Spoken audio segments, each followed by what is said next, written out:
Hello everyone, welcome back to my YouTube channel Rumi's cuisine and blogging. আশা করি আপনারা সবাই ভালো আছেন।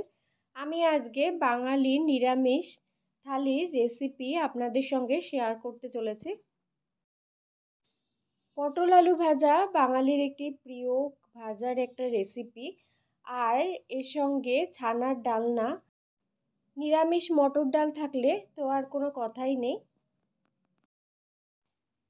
তবে নিরামিষ এই রেসিপিগুলো আমি কিভাবে বানিয়েছি সেটাই আপনাদের সঙ্গে আজকে শেয়ার করব। একদম সাধারণ বাঙালি ঘরে যেই রকমভাবে পটল ভাজে সেইভাবেই পটল ভাজা করে আপনাদেরকে দেখাবো। পটলগুলোকে দেখুন, কিছুটা অংশ খোসা ছাড়িয়ে নিয়েছি আর কিছুটা অংশর খোসা রয়ে গেছে। আলুগুলোর পাশে খোসা না ছাড়িয়ে গোল গোল করে কেটে নিয়েছি।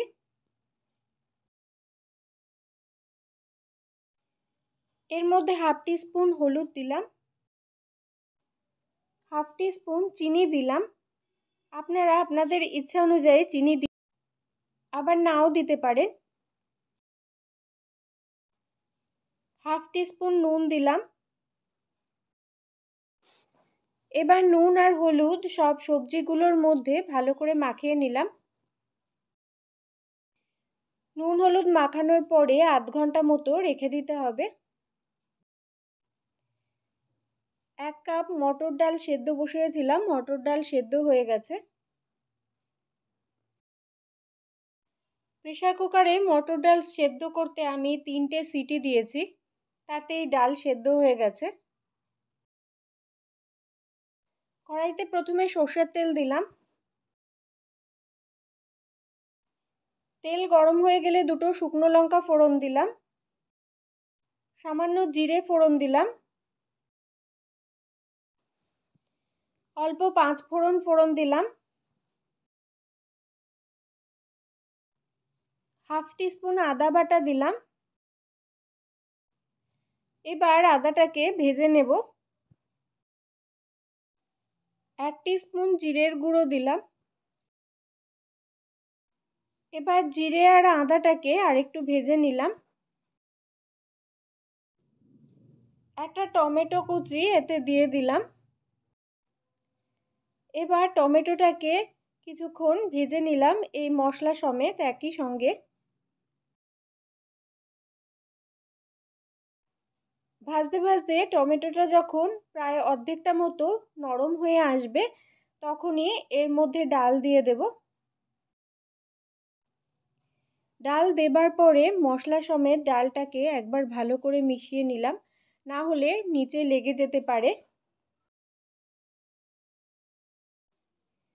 হাফ টিস্পুন হলুদ দিলাম, দুটো কাঁচা লঙ্কা চিড়ে দিলাম। এবার আবার ডালটাকে আরেকবার মিশিয়ে নিলাম।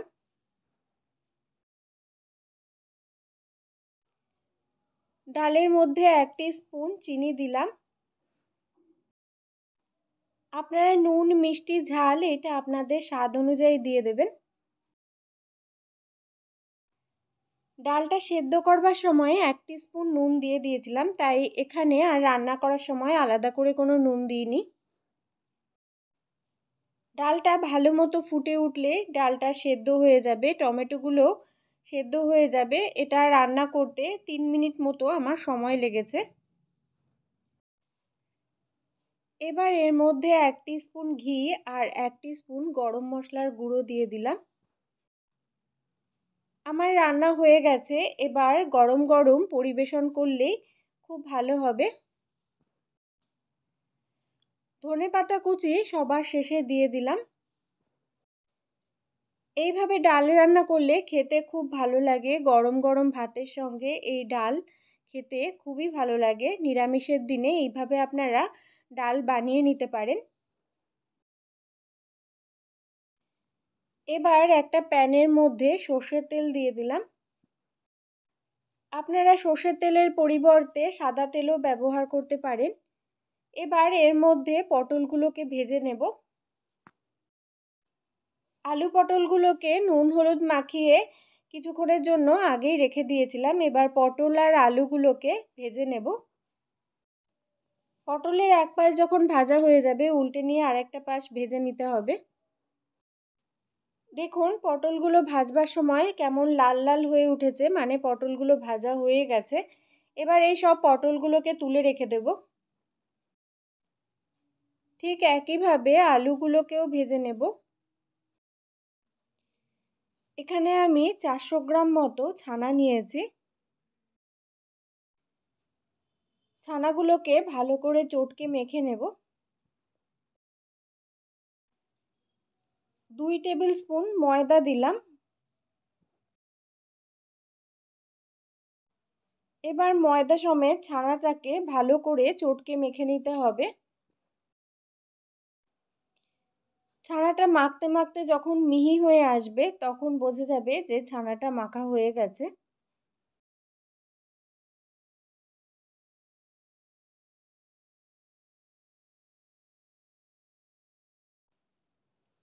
এবার এর থেকে ছোট ছোট ছানার বল তৈরি করে নিতে হবে।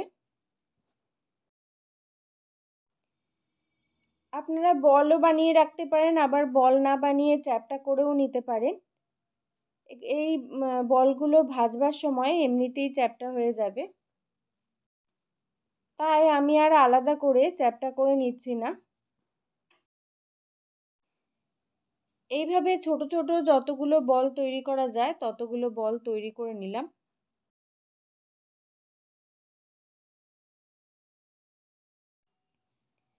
এই যে এখানে সব বলগুলো আমি তৈরি করে ফেলেছি। কড়াইতে প্রথমে শুকনো খোলায় কাসুরি মেথি ভেজে নিলাম। অল্প একটু নাড়াচাড়া করলেই ভাজা হয়ে যাবে, বেশি সময় ধরে ভাজতে লাগে না। কাসুরি মেথিগুলো ভাজা হয়ে গেলে একটা পাত্রের মধ্যে তুলে রেখে দেব। এবার কড়াইয়ের মধ্যে পরিমাণ মতো সর্ষের তেল দিয়ে দিলাম। এবার তেলটা গরম হয়ে গেলে কড়াইয়ের মধ্যে ছানার বলগুলো দিয়ে ভেজে নেব।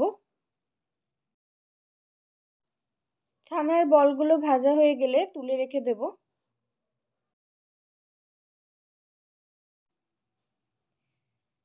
তিনটে আলু কেটে নিয়েছি ডুমো করে।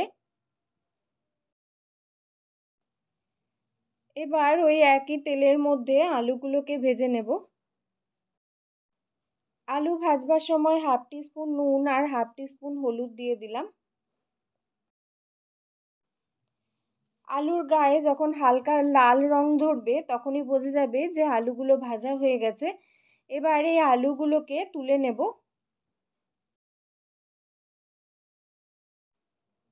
দুটো শুকনো লঙ্কা আর দুটো তেজপাতা ফোড়ন দিলাম।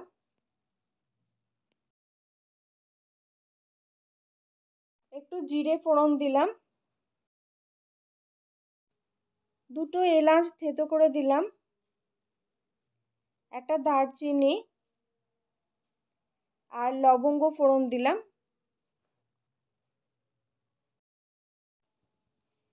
এবার ফোড়নটাকে ভালো গন্ধ বের হওয়া অবধি একটু ভেজে নিলাম।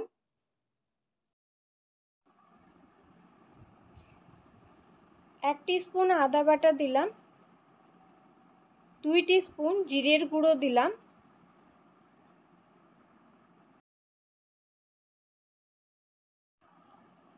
1 টিস্পুন ধনের গুঁড়ো দিলাম। এবার সব মশলাগুলোকে একসঙ্গে ভেজে নেব। মশলাটা যখন ভাজা হয়ে যাবে মশলাটার থেকে খুব সুন্দর একটা গন্ধ বেরোবে, তখনই বোঝা যাবে যে মশলাটা ভাজা হয়ে গেছে। এবার এর মধ্যে একটা টমেটো বেটে রেখেছিলাম সেই টমেটো বাটা দিয়ে দিলাম। এবার টমেটো সমেত মশলাটাকে আরও কিছুক্ষণ কষিয়ে নিলাম, যতক্ষণ পর্যন্ত না টমেটোর কাঁচা গন্ধটা চলে যায়। 1 টিস্পুন হলুদের গুঁড়ো দিলাম। 1 টিস্পুন নুন দিলাম। 1 টিস্পুন চিনি দিলাম। আপনারা নুন আর মিষ্টিটা আপনাদের স্বাদ অনুযায়ী দেবেন। তবে ছানার ডালনা একটু মিষ্টি মিষ্টি হলে খেতে ভালো লাগে।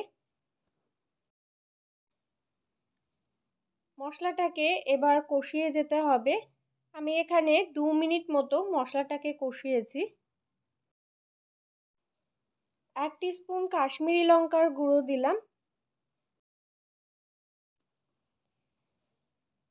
নর্মাল টেম্পারেচারে ফেটিয়ে রাখা টক দই দিলাম। আমি এখানে 2 টেবিল স্পুন টক দইকে ফেটিয়ে নিয়েছি।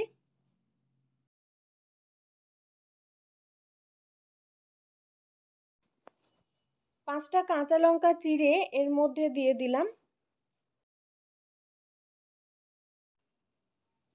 মশলাটাকে কষাতে কষাতে যখন মশলাটা ভাজা ভাজা হয়ে আসবে, তেল আর মশলা দেখুন আলাদা হয়ে গেছে, এই সময়েই বোঝা যাবে যে মশলাটা কষানো হয়ে গেছে। তখন এর মধ্যে জল দিয়ে দিতে হবে। কতটা গ্রেভি রাখবেন সেই অনুযায়ী জলটা দেবেন।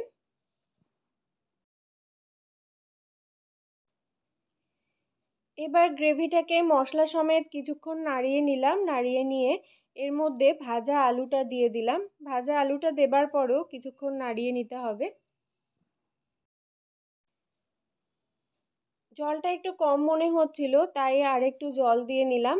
আলুগুলোকে সেদ্ধ করতে হবে। আলুগুলো সেদ্ধ হয়ে গেলে তখন গ্রেভিটা অনেকটা শুকিয়ে আসবে।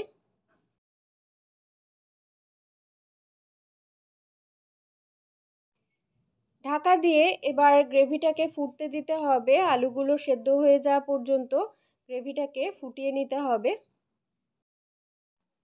ঢাকনা তুলে দেখতে হবে যে এই আলুগুলো সব সেদ্ধ হলো কিনা। আলুগুলো সেদ্ধ হয়ে গেলে রান্নাটা হয়ে আসবে। আর গ্রেভিটাও দেখতে হবে কতটা পরিমাণে গ্রেভি রাখবেন, সেই অনুযায়ী গ্রেভিটা রাখবেন। এবার এর মধ্যে কাসুরি মেথি হাতের মধ্যে একটু ঘষে নিয়ে এর মধ্যে দিয়ে দিলাম।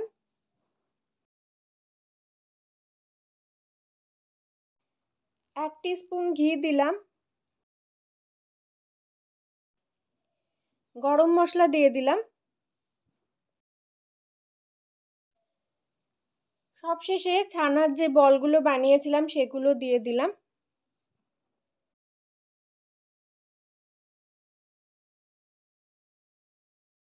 গরম গরম ভাত কিংবা রুটির সঙ্গে এই ছানার ডালনা খেতে খুব ভালো লাগে। তবে নিরামিষের দিনে আমার মতো আপনারাও এইভাবে নিরামিষ রেসিপিগুলো বানিয়ে নিতে পারেন।